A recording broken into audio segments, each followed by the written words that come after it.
Okay, welcome to the weekly webinar where we share our trading plan weekly here. So let's have a quick look on my stock market plan.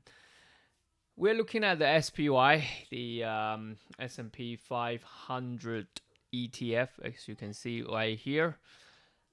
Couple of things I really like to use is the accumulation distribution line and advanced decline line, right?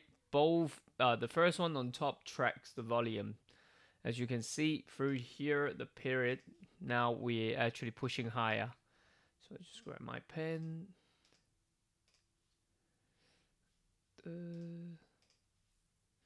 That is pushing higher, which is really healthy.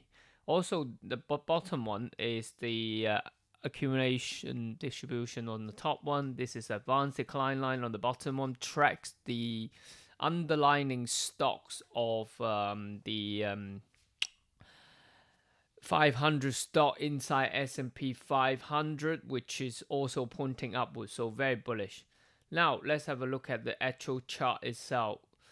We are at a soft level, well, trying to break this level 460, which is 4,600 on the future chart. So it's very simple. What I like to do is just drop down to a 4-hour, look for a clean break of that. So something like that.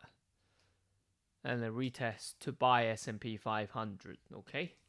The other one that I am looking at is the QQQ. So let's have a look at the daily chart. Again, both the AD line, the volume is very much on the buy side on the accumulation distribution, and also the advanced decline line. Both are healthy, bullish.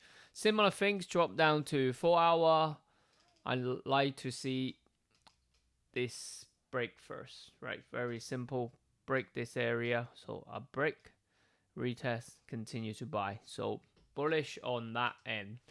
So pretty much that's all my plan on the stock market. What's your guys' plan for next week? Are you still bullish? Let me know on the comment section below. Thank you so much for watching.